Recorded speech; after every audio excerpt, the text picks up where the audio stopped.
Sir नमस्कार। हाँ नमस्कार जी। सर क्या नाम है आपका? मेरा नाम भूपेंद्र सिंह कौंडले जी। भूपेंद्र सिंह जी, कहाँ से आए आप? मैं जिला सोलन गांव नौनी से हूँ जी, हिमाचल प्रदेश। सर संत रामपाल जी महाराज से नाम दीक्षा लेने से पहले आप क्या भक्ति साधना करते थे? संत रामपाल महाराज जी से दीक्षा लेने से पहले हमारे एक जहाँ मैं रहता हूँ उससे 7 किलोमीटर दूर एक जटोली आश्रम है जो जिसमें योगानंद महाराज जी का आश्रम है। तो मैंने वहाँ से नाम दीक्षा ली थी और कम से कम 1997 से लेके 2017 तक मैं वहीं साधना करता था जी। सर जैसा कि आपने बताया कि आप अपने गांव के पास ही किसी संत को गुरु बना रखा था, तो फिर सर जब आपने गुरु बना ही रखा था तो फिर आप संत रामपाल जी महाराज जी की शरण में क्यों आए? ये एक बड़ी दुखद घटना है जी, क्योंकि 2017 में मेरे पुत्र की अचानक मृत्यु हो गई। तो जैसे ही मैं घर पहुंचा तो मैंने अपने बच्चे की जो भी संस्कार होते वो किए। उसके बाद जब मैं अपने रूम में गया तो मेरे को उसकी बड़ी याद आई। तो मैं पहले शराब भी पीता था, बीड़ी सिगरेट भी, जर्दा भी खाता था। तो मैंने वहाँ अलमारी के पास, जिस कमरे में मैं सोता था, अलमारी के पास शराब की बोतल पड़ी हुई थी। तो मैंने वो शराब की बोतल रात को 11 बजे उठाई, गिलास में डाली और उसको मैं पीने लगा। तो कुदरती ही परमात्मा की कुछ ऐसी रजा हुई कि मेरा मन अंदर से बोला कि बंदे, पहले पीता था तू मौज मस्ती के लिए और अब पी रहा है दुख में। ऐसा ना हो कल के लिए तेरी 2 बच्ची है ये भी परेशान हो, तेरी पत्नी परेशान हो, और जब मैं नौकरी करता हूँ वहाँ नौकरी भी छूट जाए। और मैंने भगत जी जो 3 बोतलें थी, तीनों बोतलें मैंने ऐसे उठाई और अपने घर से पहली साइड को इतनी ज़ोर से फेंकी कि मेरे को आवाज़ आई उसकी, ठनन ठनन ठनन। फिर तसल्ली हुई। फिर मैंने बोला हे परमात्मा, इस दुनिया में कोई भगवान है तो कहाँ है, कैसा भगवान है, भगवान है क्या चीज़। मेरे को संत रामपाल महाराज जी की एक ज्ञान गंगा दी थी। तो मैंने वो ज्ञान गंगा पुस्तक वहाँ रखी थी शेल्फ के ऊपर। तो कुदरती वो किताब दिखी मेरे को। तो मरता क्या नहीं करता, नींद आ नहीं रही थी, शराब मैंने बोतलें बाहर फेंक दी थी। तो मैंने वो ज्ञान गंगा पढ़नी स्टार्ट कर दी। जब मैंने ज्ञान गंगा पढ़नी स्टार्ट करी तो मेरा पूरा शरीर कंपन आने, पूरा शरीर कंपन हो गई मेरे शरीर में कि अरे बंदे, तू तो वैसे ही दुख मना रहा है। तो फिर मैंने बार बार किताब पढ़ी, बार बार किताब पढ़ी। तो मैंने संत रामपाल महाराज जी से मन ही मन प्रार्थना करी, हे परमात्मा, मैं आपका नामदान जरूर लूँगा, पर इसमें जो शर्त है वो शर्त है नशा। नशे के बगैर मेरे को टट्टी भी नहीं आती थी सुबह। तो मैंने प्रार्थना की, है परमात्मा कि अगर मेरा नशा छूट जाए तो मैं आपका नामदान जरूर लूँगा। तो फिर मैं करता रहा कोशिश, करता रहा कोशिश। तो जुलाई में गुरु पूर्णिमा आती है। तो गुरु पूर्णिमा में मेरे पास 2 ही ऑप्शन थे, या तो मैं संत रामपाल महाराज जी का ज्ञान लूँ या फिर जो हमारे जटोली आश्रम है वहाँ मैं अपना जनेऊ बदलाऊँ। पर दुविधा ये थी कि मेरा नशा नहीं छूट रहा था। तो मैंने 7 तारीख को परमात्मा को दंडोवत किया, जैसे इंटरव्यू में इसमें देखता था, जो टीवी में आता था। तो मैंने दंडोवत किया और मैंने प्रार्थना करी, है परमात्मा, अगर आप वाकई में परमात्मा हो, हे मेरे दाता, तो मेरा सारा नशा छूट जाना चाहिए और मैं आपका ज्ञान लूँगा, क्योंकि मेरे अंदर अवगुण है तो सिर्फ नशा है, बाकी मेरे अंदर कोई अवगुण नहीं है जो मैं मानता हूँ। तो 7 तारीख को सुबह में उठा, मैं टॉयलेट गया, मैंने जर्दा खाया और उसके बाद जब दिन का भोजन किया, दिन का भोजन के उसके बाद मैंने सारा का सारा जितनी भी सिगरेट की डब्बियाँ थी वो भी त्याग दी, जर्दे की पुड़िया थी वो भी फेंक दी। और 9 तारीख को मैं संत रामपाल महाराज जी के जहाँ नामदान स्थल है वहाँ मैंने नाम दीक्षा ली। सर हम आपसे ये जानना चाहते हैं कि संत रामपाल जी महाराज से नाम दीक्षा लेने के बाद आपको क्या लाभ मिले? संत रामपाल महाराज जी के नाम लेने के बाद मेरे को सबसे पहले तो ये लाभ मिला, जब मैं नाम दीक्षा लेके आया तो मेरी माँ ने सोचा मेरे बच्चे ने बीड़ी भी छोड़ दी, सिगरेट भी छोड़ दी, यार कोई बात ज़रूर है, उन संत में कोई बात ज़रूर है। कि भगत जी 3-3 डब्बियाँ मेरी सिगरेट की लगती थी, शराब की बोतलें लगती थी। तो जब मैं शराब पी के जाता था तो मेरा जनाजा लोग देखते थे। सिर्फ मेरी माँ एक ऐसी थी कि मेरी माँ बोलती थी कि बेटा छोड़ दे, बाकी मेरे को कोई नहीं बोलता था। सबसे बड़ी बात तो ये मेरे नशे छूटे, मैं एक इंसान बना। और नंबर 2, मेरी माताजी को भूत प्रेत की बाधा थी। सवेरे 5-5 बजे वो जो उनके देवी आती थी वो खेलती थे। जब उनको मैंने नाम दीक्षा दिलाई तो मेरी माता भी बिल्कुल स्वस्थ है। और उसके बाद मेरे पुत्र की डेथ के बाद मेरे पिताजी भी डिप्रेशन में चले गए थे। जब वो डिप्रेशन में चले गए थे तो उनकी दवाई IGMC शिमला से चलती थी। तो उनकी दवाइयों के साथ उनके सारा मुंह फट गया और बिल्कुल वो कमज़ोर हो गए थे। तो मैंने अपने पिताजी को भी ज्ञान धीरे धीरे धीरे समझा कर फिर उनको भी नाम दीक्षा दिलाई। आज मेरे मम्मी और पापा और मैं बिल्कुल स्वस्थ है। आज की डेट में मेरे मम्मी पापा ऐसे लगते थे कि जैसे मेरे बचपन में जवान थे, आज भी वैसे दिखते मेरे को। सर जैसा कि आपने बताया कि पहले भी आप भक्ति करते थे, तो सर हम आपसे ये जानना चाहते हैं कि सर आप किसी और संत से भी नाम दीक्षा लेते तब भी आपका नशा छूट सकता था, तब भी आपकी समस्याएं दूर हो सकती थी, आप संत रामपाल जी महाराज जी की शरण में ही क्यों गए? सर अगर जो नशे की बात रही, मैंने कोशिश की पहले भी बहुत, क्योंकि मैं इस नशे की वजह से जलील बहुत होता था। तो मैंने बहुत कोशिश करी, नहीं छूटा।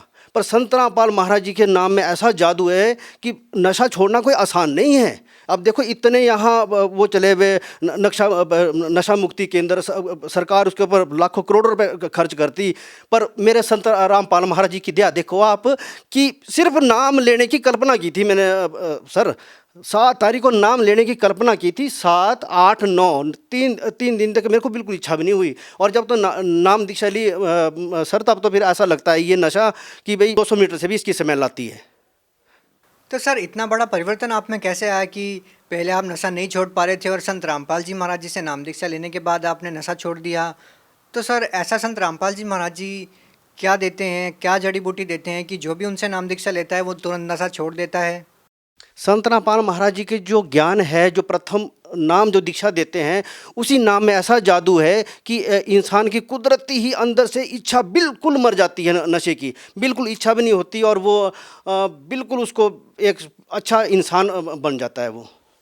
सर जो लोग अभी भी नशा करते हैं और वो चाहकर भी नहीं छोड़ पा रहे हैं, तो वो लोग अगर संत रामपाल जी महाराज जी से नाम दीक्षा लेते हैं तो क्या उनका भी नशा छूट जाएगा? सर मैं गारंटीड बोलता हूँ, मैं एफिडेविट के ऊपर लिख के दे सकता हूँ कि अगर कोई भी नशा छोड़ना चाहे, संत रामपाल महाराज जी का नाम लो और मर्यादा में रहो। अगर आपका नशा नहीं छोड़ेगा तो मेरे को कुत्ता बोलना, आपने आपके जूते में पानी पीऊँगा मैं, अगर आपका नशा नहीं छूटा। मेरा छूटा, मेरी माँ नशा करती थी, उनका छूटा, मेरा बाप नशा करता, उनका छूटा। यार मैं तो अभी चलो 46 साल का हूँ, मेरे माँ बाप तो 60-60, 65 साल के हैं, उन्होंने 40-45 साल का नशा उनका छूट गया। यार आपका नहीं छूटेगा। आज की डेट में सर हमारे ज़िला सोलन में इतना बुरा हाल है ये यंग जनरेशन का। मैं तो उनसे प्रार्थना करता हूँ, उनके माँ बापों से प्रार्थना करता हूँ, अगर आप अपने बच्चे का भला चाहते हो तो संत रामपाल महाराज जी का ज्ञान लो। 100% मैं लिख के देता हूँ सर एफिडेविट के। मैं यहाँ अगर कोई भी मेरे को सुन रहा हो, यहाँ पूरे भारतवर्ष में सुनना, मैं लिख के दे सकता हूँ, आपके जूते में पानी पीऊँगा अगर आपका नशा ना छूट जाए। सर आप एक ऐसे संत की शरण में जाने की बोल रहे हैं जो खुद अभी जेल में है, तो वो लोगों का नशा कैसे छुड़वा सकते हैं, कैसे लोगों को राहत दे सकते हैं? सर संत रामपाल महाराज जी के ज्ञान में ही शक्ति है, क्योंकि मैंने भी संत रामपाल महाराज जी के जेल में जाने के बाद नाम दीक्षा ली। जब मेरा नशा छूटा तो यार आपका नशा भी जरूर छूटेगा। सर आपने संत रामपाल जी महाराज से नाम दीक्षा कब ली? मैंने संत रामपाल महाराज जी से 2017 जुलाई में नाम दीक्षा ली। सर जैसे कि आपने बताया कि आपने संत रामपाल जी महाराज जी से 2017 में नाम दीक्षा ली, तो सर आपको ऐसा नहीं लगा कि आप एक ऐसे संत से नाम दीक्षा लेने जा रहे हैं जो पहले से जेल में है? देखो जी, जिस ज्ञान गंगा पुस्तक ने मेरे पूरे शरीर को हिला दिया और जिस नाम लेने से मेरा नशा छूट गया, तो मैं क्यों किसी के शरण में जाऊं? और संत रामपाल महाराज जी का ज्ञान पूर्ण ज्ञान है। संत रामपाल महाराज जी कोई डमरू नहीं बजाते सर। संत रामपाल महाराज जी गीता में से ज्ञान बताते हैं, बाइबल में से ज्ञान बताते हैं, गुरु ग्रंथ साहिब में से ज्ञान बताते हैं। ऐसा कौन सा ज्ञान, ऐसी कौन सी बुक्स है जिसमें संत रामपाल महाराज जी ने खोल खोल के नहीं बताई? ठीक है, ये बड़ी बड़ी भागवतें जहाँ होती है, तो ये जो भागवतें होती है, जब पैसे लेने की बारी आती है फिर ये कबीर साहब को आगे कर देते हैं। दान दियो धन ना घटे कहेंगे संत कबीर, मानते ये नहीं है। फिर पर जब लेने की बारी आती फिर कबीर साहब को आगे कर देते हैं। सर एक और चीज़ हम आपसे जानना चाहेंगे। सर हिंदुस्तान में बहुत सारे संत हैं, तो सर और संतों से आप संत रामपाल जी महाराज जी को किस प्रकार से अलग पाते हैं? संत रामपाल महाराज जी बिल्कुल अलग है, क्योंकि वो जो नाम दीक्षा देते ना तो वो कोई दिखावा करते हैं, ना कोई दाढ़ी, ना कोई तिलक, ना किसी भगत को वो। सबसे बड़ी बात, जो सबसे बड़ी बात मैंने आज तक अनुभव करी सर, सबसे बड़ी बात वो अनुभव करी कि संत रामपाल महाराज जी का शिष्य कभी झूठ नहीं बोलेगा। अगर वो झूठ बोलेगा उसका नाम खंड हो जाएगा, उसको महसूस हो जाएगा। ठीक है, और संत रामपाल महाराज जी का कोई भगत आपको नशा करने वाला नहीं मिलेगा। संत रामपाल महाराज जी का भगत आपको झूठ बोलने वाला नहीं मिलेगा, रिश्वत देने वाला नहीं मिलेगा, रिश्वत लेने वाला नहीं मिलेगा। गरीबों की सहायता करने वाला मिलेगा। तो संत रामपाल महाराज जी की बिल्कुल अलग है। संत रामपाल महाराज जी को दिखावा नहीं करते, साधारण देख लो, जैसे क्या नाम बिल्कुल आम आदमी होते उस तरह के है। कोई दिखावा नहीं है, कोई वेशभूषा नहीं, सिंपल वस्त्र पहनते हैं। और हमारे को भी संत रामपाल महाराज जी बोलते हैं कि बिल्कुल सिंपल रहो, जब जितने तुम सिंपल रहेंगे उतनी तुम्हारी भक्ति उजागर होगी। सर जैसा कि अभी आपने बताया कि संत रामपाल जी महाराज जी के भक्त और संत रामपाल जी महाराज समाज भलाई के कार्य करते हैं, तो सर हम देखें तो बहुत सारे ऐसे संत और भगत हैं जो इस प्रकार के कार्य करते हैं समाज भलाई के। तो सर आप संत रामपाल जी महाराज जी को अन्य संतों से किस प्रकार से अलग पाते हैं? संत रामपाल महाराज जी बिल्कुल डिफरेंट इसलिए पाए जाते हैं क्योंकि संत रामपाल महाराज जी ने ऐसे ऐसे गुड़ रहस्य को इन हमारे गीता में से, बाइबल में से निकाल कर संतों को बताया। एक छोटी सी बात है भगत जी, एक जब हमारा जो कृष्ण लीला है, जब कृष्ण लीला चली थी तो लोगों ने बड़े प्यार से सुनी हो। कृष्ण लीला में जो किरदार उस टाइम थे, किरदार ने सरेआम बोला है कि भूतों की पूजा करे तो भूत योनि में जावे, पितर की पूजा करे तो पितर योनि में जावे, और अगर देवता की पूजा करे तो देवलोक में जावे कुछ समय के लिए, उसके बाद फिर मृत्यु लोक में आए। आज ने किसी को पता नहीं था, हम बड़े ताड़ियां बजा बजा के सुनते थे, वाह वाह वाह। पर जो उसकी असलियत थी वो सतगुरु रामपाल महाराज जी ने बताई, और उसको अब जब हमारे समझ में आया तो उस तरीके के हम उनको समझाते हैं, उस तरीके हम उनको समझाते हैं कि भाई अब वो जो हम, मेरे पास क्लिप भी है, वो मैं लोगों को समझाता था कि आप पहले देखते थे, अब देखो आप ये जो हम श्राद्ध करते हैं, है ना, पितृ पूजा करते हैं, जब पितृ पूजा करेंगे तो हम पितृ के इसमें योनि में जाएंगे। अगर हम भूत प्रेतों की पूजा करेंगे तो भूत प्रेतों की योनि में जाएंगे। अगर हम देवी देवता की पूजा करेंगे तो कुछ समय वहाँ जाएंगे, उसके बाद फिर 1,84 में भटकेंगे और फिर दोबारा क्या पता कुत्ता घोड़ा गधा किस योनि में तड़पे, कुछ पता नहीं है। तो संत रामपाल महाराज जी ने हमारे को वो ज्ञान दिया जिसमें हमारी यहाँ से मुक्ति होकर हम सतलोक की प्राप्ति करेंगे। और ये जो यहाँ जगत के संत है वो सिर्फ हमारे को यही भक्ति बताते थे कि यही जो संसार के सुख है उसी की भक्ति बताते थे, तो हमारा उससे कल्याण नहीं था। पर संत रामपाल महाराज जी के ज्ञान में उन्होंने वो ज्ञान हमारे को बताया कि हमारे को यहाँ भी सुख मिलेंगे और वहाँ सतलोक में भी हमारे को सुख प्राप्त होगा। सर जैसा कि अभी आपने बताया कि संत रामपाल जी महाराज जी से नाम दीक्षा लें, तो सर भगत समाज इस बात का निर्णय कैसे करे कि किस संत से नाम दीक्षा लेनी चाहिए, किस संत का ज्ञान ग्रहण करना चाहिए? सर रोज़ एक नया बाबा टीवी पर लॉन्च होता है, तो सर इतने सारे संतों के बीच में भगत समाज इस बात का निर्णय कैसे करे कि किस संत से नाम दीक्षा लेनी चाहिए और किस संत का ज्ञान ग्रहण करना चाहिए? देखिए जी, छोटी सी बात है। सबसे प्रथम तो अगर आप ज्ञान गंगा पढ़ो, ज्ञान गंगा पढ़ने से आपको पूरा ज्ञान आ जाएगा।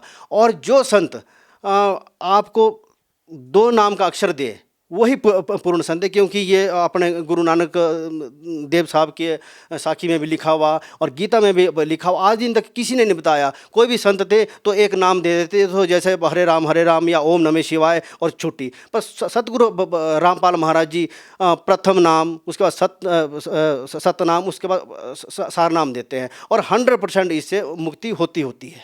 सर आप भगत समाज को क्या संदेश देना चाहेंगे? भगत समाज को संदेश तो क्या दे सर जी, पर मैं प्रार्थना ही कर सकता हूँ कि ये संसार बहुत दुखी संसार है। इस संसार में मैं नहीं मानता कि आज इन तक कोई भी सुखी है। कोई धन से दुखी, कोई अपने शरीर से दुखी, कोई पड़ोसियों से दुखी, कोई किसी चीज़ से दुखी। बस आपसे प्रार्थना है कि आंखें मीच कर संत गुरु रामपाल जी का ज्ञान प्राप्त करो और अपना कल्याण कराओ। सर जैसा कि आपने बताया कि आपने संत रामपाल जी महाराज से जेल में जाने के बाद नाम दीक्षा ली है। सर बहुत सारे ऐसे लोग हैं जो संत रामपाल जी महाराज जी से ये सोच के नाम दीक्षा नहीं ले रहे कि वो जेल में हैं, तो सर उन लोगों को आप क्या कहना चाहेंगे? तो संत गुरु रामपाल जी से मैं नाम दीक्षा लेने के लिए इसलिए बोल रहा हूँ क्योंकि संत रामपाल महाराज जी के ज्ञान में वो जादू है कि मैं आपको बताऊँ कि जिस टाइम जो घटना मेरे साथ घटी, कोई माई का लाल नहीं उभर सकता था उससे, क्योंकि जिसका जवान बच्चा चल जाए, जिसका वो हो जाए, तो कैसे वो उभरेगा। पर जब मैंने सतगुरु रामपाल जी महाराज जी से उनके जेल जाने के बाद नाम दीक्षा ली तो मैं बिल्कुल संतुष्ट हूँ। और उसके बाद मेरे माता पिता ठीक हुए, मेरे माता पिता ने ज्ञान लिया, मेरी माता बिल्कुल ठीक हुई, मेरे पिताजी ठीक हुए। तो वो जगत का ब्रह्म है कि संत रामपाल महाराज जी जेल में है। जेल में तो हमारा हम है काल की जेल में, जो इस टाइम चक्की की तरह पिस जा रहे हैं। जो संत कबीर साहब थे उनको भी तो जेलों में डाला था, उनको भी तो समुद्रों में डुबोआ था। तो लोगों ने उस टाइम नहीं माना जिस टाइम वो आए थे धरती पे, अब पीछे से लगे हुए मानने। तो मैं अभी भी बोलता हूँ कि ये प्राइम टाइम है, सतगुरु रामपाल महाराज जी की ये लीला है। तो मैं हाथ जोड़ के विनती करता हूँ कि ये जगत सतगुरु रामपाल महाराज जी की लीला है। और ऐसा प्राइम टाइम नहीं आएगा, ये गोल्डन चांस है। जैसे हम एग्ज़ाम देते हैं ना, तो एक बार फेल हुए, 2 बार फेल हुए, एक सिर्फ गोल्डन चांस मिलता है। अगर ये छोड़ दिया तो प्यारो फिर दोबारा बहुत मुश्किल है। तो सतगुरु रामपाल महाराज जी से अगर मैंने पहले ही ज्ञान ले लिया होता, पहले ही नाम दीक्षा ले ली होती, तो जो घटना मेरे साथ घटी, जो बच्चा मेरा इस संसार में नहीं रहा, शायद वो आज मेरे पास होता। तो मैं सबसे हाथ जोड़ के विनती करता हूँ कि आप सतगुरु रामपाल महाराज जी का ज्ञान जरूर प्राप्त करें। बहुत बहुत धन्यवाद आपका। सत साहे।